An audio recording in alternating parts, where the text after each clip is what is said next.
Muito boa noite a todos, ao som desse conhecido hino de nosso inário, Divino Salvador.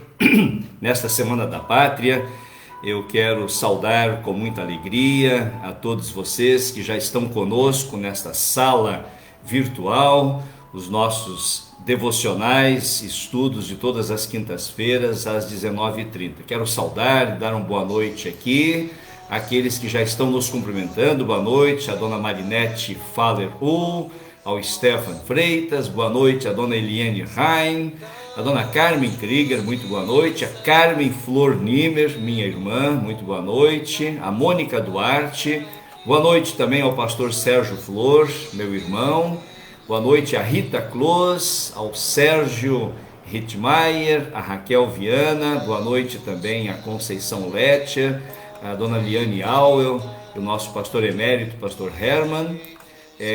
A Rita já está pedindo aqui oração, eu já tinha anotado aqui de nós incluirmos na oração o seu primo Alex, que está internado com Covid. Boa noite também a Márcia Lima Alves, Eunice Scholze, filha do nosso pastor emérito, pastor Gustavo Scholze. Boa noite também a Francilene, a Estherzinha, ao Flávio. Uma alegria ter a companhia de vocês. Desculpe que eu ainda estou em fase de limpar a minha garganta depois da gripe, mas graças a Deus estamos aos poucos nos recuperando.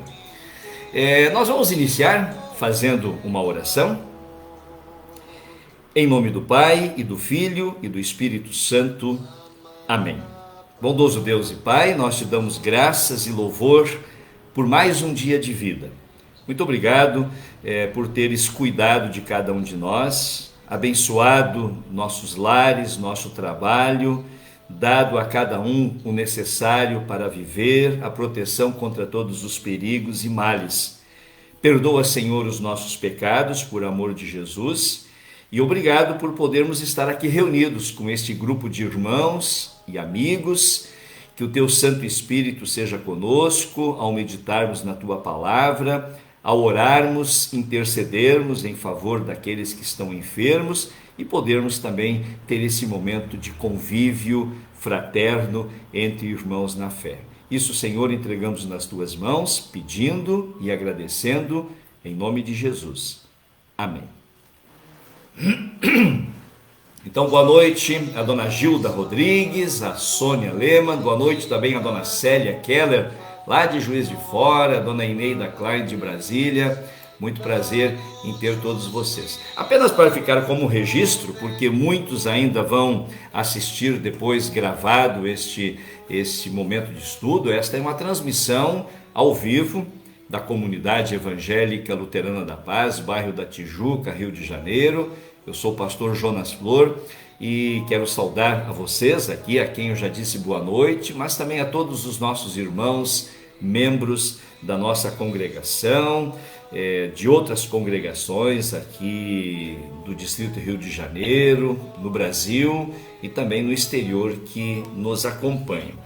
Espero que todos tenham tido um dia abençoado, um dia sob a proteção de Deus. Já agradecemos muito a Deus por isso e que Deus nos abençoe também nesse momento. Quero dar boa noite ainda também à minha prima Lilian Flor e ao seu esposo Paulo, lá de Santa Cruz do Sul, Rio Grande do Sul. Uma alegria também ter a companhia de vocês nesta noite. Muito bem, nós estamos na Semana da Pátria e não é preciso nós descrevermos muito ou falarmos muito sobre a situação do nosso país. Vivemos um momento conturbado, que já não é de agora, momento conturbado, especialmente desde que a pandemia se adentrou nas nossas vidas e nas nossas relações. E esse momento conturbado, ele é composto de muitas controvérsias por causa da pandemia, os vários tópicos. Nós temos aí inclusive uma CPI da pandemia para verificar eventuais erros ou passos errados de nossos governantes na condução das iniciativas que foram tomadas ou que teriam que ter sido tomadas. E com tudo isso também vivemos um momento de muitos conflitos políticos. Nós temos as nossas autoridades questionadas, governo federal sendo muito criticado, governadores também e suas ações sendo muito criticadas. Estamos tendo decisões controversas do Poder Judiciário, estamos também assistindo, de certa forma, restrições de liberdade de expressão. Ouvimos também muitas ameaças às instituições. Estamos perdendo algo precioso que foi conquistado pela nossa sociedade, a extinção, digamos assim, da Lava Jato, que é um caminho aberto para a continuação da corrupção e da impunidade em nosso país. E por que eu digo conflitos? Porque se houvesse unanimidade em torno de todos esses assuntos, nós não teríamos conflitos. Os conflitos acontecem, ou as controvérsias aparecem, porque não há unanimidade, porque as opiniões em torno de todos esses assuntos são diferentes, as convicções são as mais diversas, e por isso nós temos como consequência movimentos de apoio ou repulsa, movimentos de aceitação ou rejeição, movimentos de esperança ou desilusão, e vemos muitas ações movidas por convicções ou, quem sabe, também por conveniência. Diante de tudo isso, a gente precisa sempre perguntar: será que Deus tem algo a nos dizer nesse momento? Pois eu posso afirmar para vocês que Deus tem algo a nos dizer na sua palavra. E Ele tem a dizer em todos os momentos e em todos os lugares. Eu gostaria de compartilhar hoje, de uma maneira muito breve, algumas reflexões que não são reflexões ou anotações que eu fiz agora. São anotações que eu tenho ou no meu computador, ou antes do computador, as minhas anotações, a caneta, já feitas há quase 38 anos atrás. Eu estive fazendo aqui hoje uma conta, apenas contando os tempos, o tempo de ministério pastoral que eu tenho, 38 para 39 anos. Nesse período eu já fui pastor, tendo 9 presidentes da República no Brasil, sem falar o tempo em que fui pastor em Portugal, onde tive também diferentes presidentes e diferentes primeiros ministros. E quando eu digo diferentes, tanto no Brasil como em Portugal, governos de direita ou de centro-direita, governos de esquerda, governos de centro-esquerda. E em todos esses momentos, a palavra de Deus sempre foi a mesma. E é sobre esta palavra que sempre vale a pena de novo nós refletirmos. E eu quero trazer para vocês novamente aquele texto que é o texto mais conhecido de todos nós, texto que fala sobre as nossas relações de autoridades com cidadãos, a relação de cidadãos com autoridades. E é o texto de Romanos, capítulo 13. Como são apenas 7 versículos, vocês permitem que eu faça rapidamente a leitura desse texto. Que todos estejam sujeitos às autoridades superiores, porque não há autoridade que não proceda de Deus, e as autoridades que existem foram por ele instituídas. Assim, aquele que se opõe à autoridade resiste à ordenação de Deus, e os que resistem trarão sobre si mesmos condenação, porque os magistrados não são para temor quando se faz o bem, e sim quando se faz o mal. Você quer viver sem medo da autoridade? Faça o bem e você terá louvor dela, pois a autoridade é ministro de Deus para o seu bem.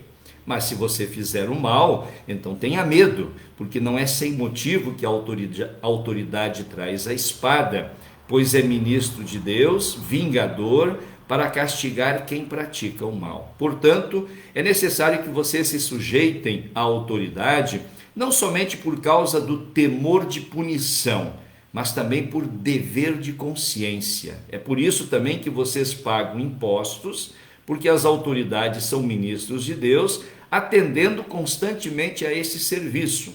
Paguem a todos o que lhes é devido, a quem tributo, tributo, a quem imposto, imposto, a quem respeito, respeito, a quem honra, honra. Apenas dizer uma boa noite aqui antes de continuar, a Valdete de Carvalho e ao Mário, boa noite a dona Anete Smith, boa noite a dona Rosilda Portas, gratidão pelo trabalho, em que ela disse que iniciaram hoje uma série de eventos onde o foco é mostrar o Brasil para a população portuguesa. Que bacana, dona Rosilda. Boa noite a dona Cleia, a Lorete, a Gabriela Auel, e acho que os demais todos eu já cumprimentei. Boa noite também a dona Maria do Carmo Babilon. Muito bem, queria compartilhar alguns pensamentos, algumas reflexões baseadas nesse texto, conforme o título que eu anunciei para vocês, que é o título que está aí também na página do Facebook: O Reino da Mão Esquerda de Deus e o Cidadão Cristão. O apóstolo Paulo, inspirado por Deus, ele começa esse texto dizendo assim: que todos estejam sujeitos às autoridades superiores. Nós vamos entender aqui que Paulo está escrevendo para cristãos. Então essa palavra aqui é para povo temente a Deus. Um povo que reconhece que quem governa o mundo é Deus. Deus, ele é soberano sobre tudo o que existe. Com pequena licença de vocês, eu repito, Deus é soberano sobre tudo o que existe. E se ele é soberano sobre tudo o que existe, e se ele governa o mundo, existem diferentes governos de Deus. Por isso, o nosso ensino bíblico luterano registra que Deus governa sob 2 regimentos: o governo da mão direita e o governo da mão esquerda. No governo da mão direita, nós temos o Evangelho, nós temos a palavra de Deus, nós temos os sacramentos, nós temos o chamado ao arrependimento e temos a palavra de perdão. No governo da mão direita de Deus, ele governa os corações e ele age com amor, com todos aqueles que dão ouvidos à sua voz e aqueles que o aceitam no seu coração.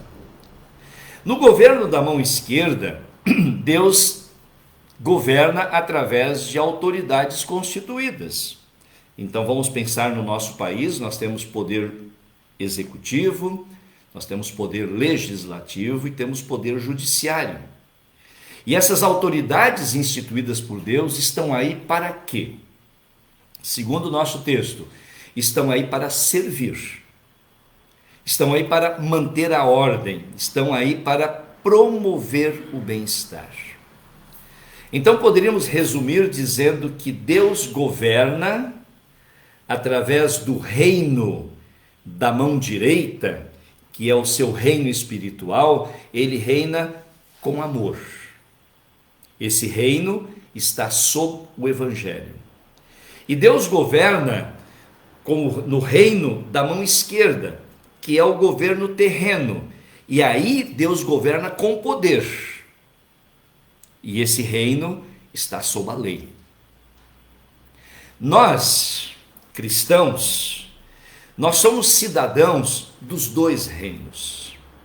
Então é como se pudéssemos afirmar assim, que como cristão, eu me relaciono com Deus em dois planos. Eu me relaciono com Deus diretamente, pela sua palavra, pelos sacramentos. Eu me relaciono diretamente com um Deus que é justo e perfeito. Mas eu também me relaciono com Deus indiretamente, através de autoridades instituídas por Deus, que são imperfeitas, que são falhas e que muitas vezes são injustas, perversas e, por que não dizer, tiranas. O apóstolo Paulo, ele tinha isso em mente, e olha que Paulo, inspirado por Deus, quando ele começa o capítulo 13, e ele diz assim, que todos estejam sujeitos à autoridade, simplesmente Paulo fala a cristãos que estavam sob o domínio do Império Romano, que tinha dentre os seus governantes Nero, um tirano. E mesmo assim, Paulo, com coragem, com humildade, diz assim: estejam sujeitos às autoridades, porque elas foram instituídas por Deus. É preciso lembrar também, meus irmãos, que se vocês lerem os evangelhos, Jesus nunca condenou, nem reclamou, ou nem criticou qualquer autoridade civil. Embora mais tarde ele tenha sido crucificado por aquela autoridade que ele nunca criticou e nunca condenou, ele foi crucificado por ela de maneira injusta. Então isso é para dizer que autoridades são ministros de Deus. E olha o que eu vou afirmar agora: autoridades são ministros de Deus, mesmo que a autoridade não tenha consciência disso. Mesmo que a própria autoridade não acredite nisso. Mas na verdade Deus está oculto mesmo naqueles que não o reconhecem. Nós temos inclusive exemplos bíblicos disso, né? Por exemplo, Ciro, o rei da Pérsia, que era um rei pagão, né? Ele foi um instrumento de Deus, porque através dele Deus puniu os babilônios que tinham escravizado o povo de Deus. O rei Artaxerxes, na Pérsia também era um rei pagão, mas ele liberou Neemias para que Neemias pudesse voltar a Jerusalém e ajudasse os seus irmãos na reconstrução do muro e da cidade. Ou seja, reis que não tinham a mínima noção ou não acreditavam no Deus triuno, no Deus dos judeus, foram instrumentos de Deus, sim, autoridades instituídas por Deus. Se nós voltarmos ao nosso texto, nós vamos ver aqui em alguns versículos, especialmente em que Paulo está afirmando que as autoridades, elas são ministros de Deus. E eu quero reforçar isso, porque Paulo cita duas expressões muito importantes. Ele diz que elas estão a serviço e elas estão aí para o bem das pessoas. E quando nós pensamos em autoridades, seja do poder executivo, judiciário, legislativo, pensando que são ministros de Deus e que estão aí para servir e para o bem, que bem se exige delas ou que bem nós podemos esperar delas? Elas são responsáveis em promover segurança, proteção. Elas são responsáveis em proporcionar os serviços básicos da saúde, da educação. Elas são responsáveis em promoverem a segurança social. São responsáveis em construírem as estradas, as rodovias. As autoridades são responsáveis em nos trazer proteção, e por isso nós temos a proteção da polícia ao nosso redor. Elas são responsáveis também em estabelecerem leis justas, em fazerem julgamentos imparciais e em promoverem a liberdade de expressão e, para nós cristãos, mais cara ainda, a liberdade religiosa. É preciso que nós reconheçamos, tenhamos em mente, que a maior dádiva que Deus nos dá é nós termos Cristo, Jesus Cristo, para nós em nossas vidas. Mas a segunda maior dádiva, acreditem, é nós termos um bom governo, um governo que proteja, que cuide e que dê provisão. Vocês sabem que na quarta petição do Pai Nosso, qual é a quarta petição do Pai Nosso? O pão nosso de cada dia nos dá hoje. Quando Lutero faz a explicação desta petição e ele pergunta o que é o pão nosso de cada dia, então ele diz assim: tudo que pertence ao sustento e às necessidades da vida, comida, bebida, etc. e tal. E lá, a certa altura, ele diz assim: o pão nosso também significa termos um bom governo. Esta é a exigência. E é isso que Deus espera dos seus ministros. Ao povo, o que o texto diz? Ao povo, o texto diz que o povo deve obediência. É isso, obediência. Obediência às leis. E qual a motivação para esta obediência? O texto diz assim: a motivação é o medo da punição. Um dos motivos é o medo da punição. Paulo diz assim: se você fizer o mal, você vai ser punido. Então você tem que cuidar disso. Se você fizer o bem, não se preocupe, mas se você fizer o mal, você será punido. Mas há um outro motivo também: o dever de consciência. Nós, cristãos, temos uma boa consciência. E por isso nós também podemos servir e obedecer os representantes de Deus com prontidão, movidos pela palavra e movidos pelo sacramento. O apóstolo Paulo, ainda no capítulo 2, aliás, no versículo 2 aqui do texto, ele fala que pode haver condenação por desobediência. E a condenação por desobediência, ela tem uma consequência dupla. Ela é crime contra a autoridade, mas não apenas isso. A desobediência também é pecado contra o quarto mandamento. Por isso nós somos lembrados então desse nosso dever de obediência como cidadãos do reino da mão esquerda de Deus. Porém, quero destacar também o seguinte: obediência, sim. Resignação, não.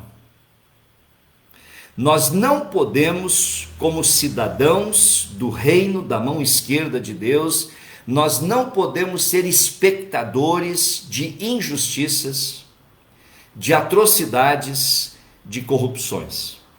Nós não podemos ser espectadores de governos ou autoridades tiranas e que gratuitamente agem contra a vontade de Deus. Por isso é preciso lembrar, meus irmãos, que por um lado, como cidadão cristão, eu tenho os meus deveres. Sim, eu não posso deixar de cumprir os meus deveres. Por exemplo, o texto diz aqui: pagar imposto, respeitar, honrar as autoridades, não ofendê-las com palavra, e especialmente o que só o cristão pode fazer, orar pelas autoridades constituídas. Só o cristão pode fazer isso. Só você e eu podemos fazer. Se você e eu não orarmos pelas nossas autoridades, ninguém fará mais isso. Esse é um dever. Mas por outro lado, também como cidadão cristão, eu também tenho outras liberdades. Eu tenho liberdade, por exemplo, de reclamar, sim, de reivindicar. Eu tenho o direito de protestar, sim, protestar. Eu tenho o direito de fazer greve, participar de greves justas, de greves legítimas. E eu tenho o dever de votar para punir os maus governantes e para colocar no seu lugar aqueles que, ao meu juízo, são as pessoas que lá me representam e deveriam estar. É preciso dizer também, meus irmãos e irmãs, que não há governantes perfeitos. Assim como também não há pais perfeitos. Mas mesmo que não haja pais perfeitos ou governantes perfeitos, o quarto mandamento continua válido. O cristão, ele não deve ser visto como um simples criador de problemas. O cristão deve ser visto como um ajudador. E como ajudador, ele dá honra e respeito a Jesus Cristo, ele contribui para uma sociedade justa, ele respeita as autoridades e ele também defende os menos favorecidos diante de governantes injustos. É claro que há momentos em que talvez até seja preciso nós sofrermos pelo bem de todos, porque há momentos em que nem todas as decisões das autoridades vão agradar a todos, mas as autoridades precisam tomar decisões. Eu posso apoiar, como eu também posso protestar. Eu posso ter um gesto de aceitação, como eu também tenho o direito de rejeitar e buscar novas soluções também. Essas são algumas considerações para nós levarmos em conta na nossa atuação como cidadãos cristãos. Lembrarmos que Deus governa o mundo todo, governa pela sua mão direita, através do Evangelho, da palavra, dos sacramentos, agindo nos nossos corações com amor. E Ele também reina e governa com o governo, ou no reino da mão esquerda, através da lei, através das autoridades constituídas. Falei no início que nós vivemos assim um momento um tanto conflituoso e conturbado. Nós estamos na Semana da Pátria, nós sabemos de muitas manifestações que vão acontecer agora no dia 7 de setembro, manifestações a favor do governo, contra o governo, de apoio ou de oposição. Todos têm a liberdade de irem às ruas para expressarem as suas opiniões. O cristão é aquele que faz isso promovendo ordem e não o caos, fazendo com respeito e não destruindo. O cristão é aquele que não age como um arruaceiro, mas é aquele que exerce a sua liberdade responsável. Então, enquanto nós formos dependentes de Deus, nós queremos fazer a vontade de Deus. E a vontade de Deus também se revela na maneira como nós nos relacionamos com as autoridades, obedecendo, protestando, mas sempre respeitando e honrando. O cristão é aquele que apoia ou faz oposição.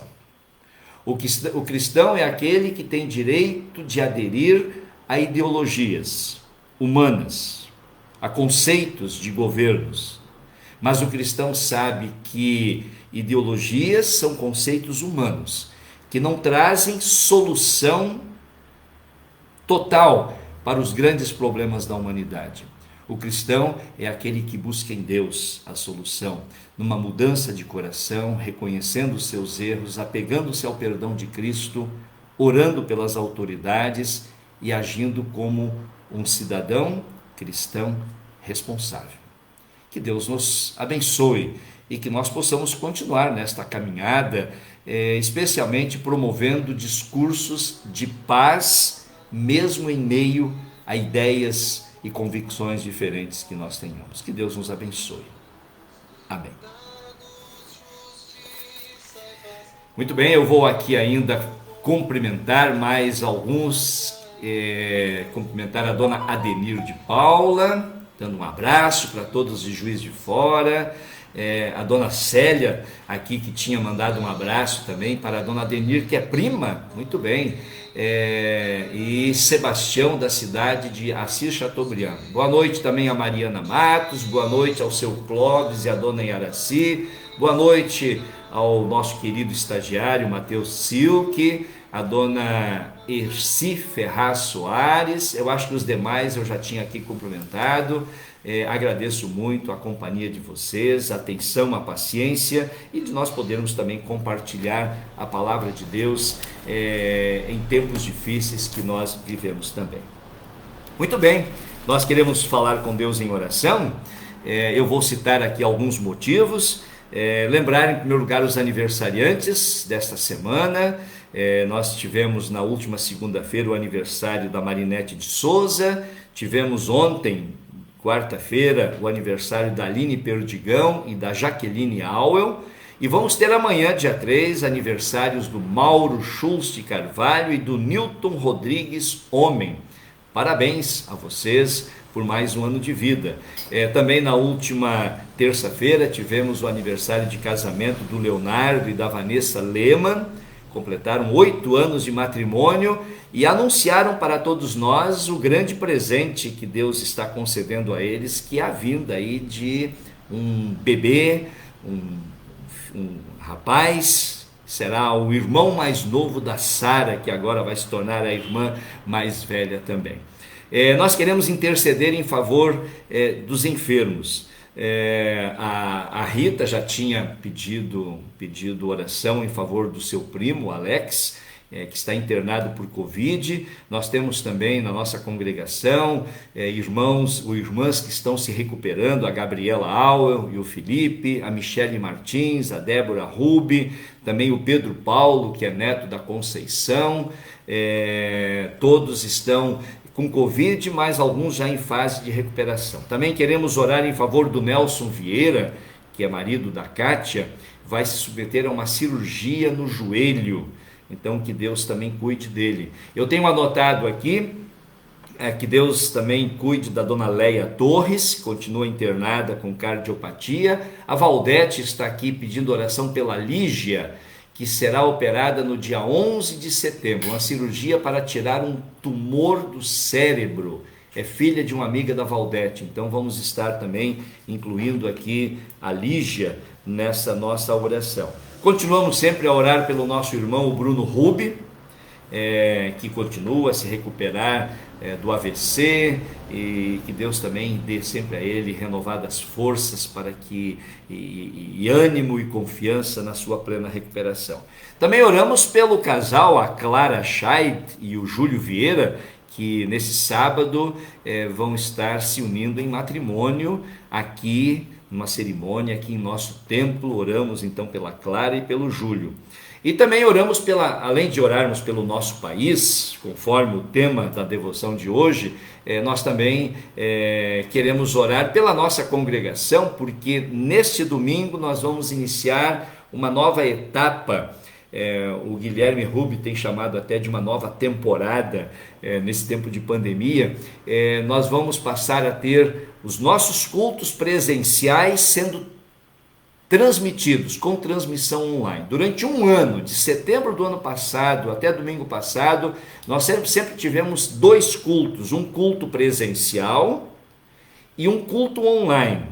diferentes um do outro. E a partir de domingo, o nosso culto presencial será transmitido aqui pelo Facebook, e então também convidamos vocês para estarem conosco. Muito bem, eu quero cumprimentar aqui, eu tenho a impressão que eu tinha passado aqui pelo Arthur Flor, o meu afilhado, sobrinho, que está conosco. Boa noite, Arthur, obrigado pela sua companhia também aqui conosco neste momento.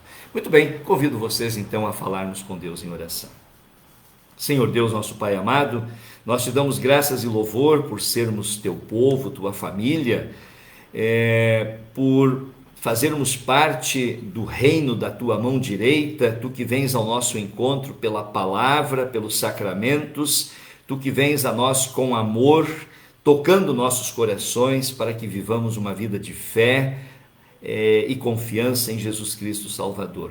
Mas também te agradecemos, Senhor, pelo privilégio de fazermos parte do reino da tua mão direita, em que através das autoridades constituídas tu nos guias, tu nos derramas sobre nós bênçãos, cuidado e proteção. Por isso, pedimos, Senhor, que por um lado tu nos conserves firmes na fé em Jesus Cristo. Por outro lado, que tu abençoes as autoridades constituídas do Poder Executivo, Poder Legislativo, Poder Judiciário, para que possam cumprir as suas funções conforme a tua orientação, servindo e zelando pelo bem-estar do povo. E que tu abençoes a nós para que nós também possamos ser cidadãos responsáveis, que possamos também reconhecer as autoridades constituídas, obedecê-las, mas também com a liberdade de protestar, de reivindicar situações melhores para nós e especialmente para as pessoas menos favorecidas. Abençoa o nosso país que vive tempos de conflitos, tempos conturbados. Faze, Senhor, com que a liberdade de expressão possa estar presente para todos aqueles que queiram expressar suas opiniões contra ou a favor, mas que tudo seja feito também com ordem, com respeito, e que isso possa acontecer também nas manifestações do dia 7 de setembro.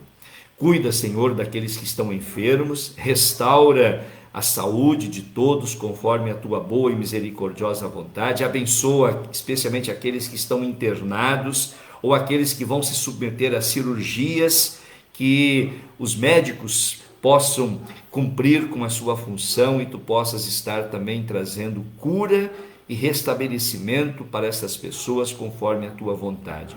Te agradecemos pelos aniversariantes desta semana. Obrigado porque tem sido bondoso com cada um e que as tuas misericórdias se renovem nas suas vidas todos os dias. Também agradecemos pelos casais que completam mais um aniversário de casamento, que possam continuar sempre abençoados por ti e unidos em amor e harmonia.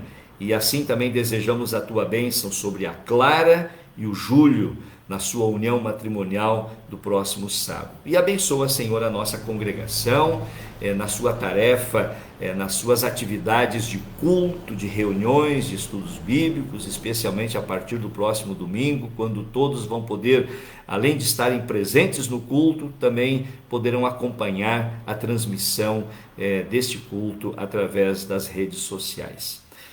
Nós te agradecemos pelo grupo que está presente conosco aqui nesta noite. Guarda, protege e abençoa a cada um.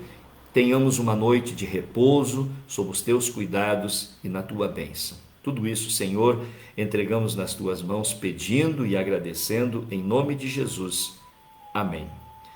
O Senhor nos abençoe e nos guarde. O Senhor faça resplandecer o seu rosto sobre nós e tenha misericórdia de nós. O Senhor sobre nós levante o seu rosto e nos dê a paz. Amém.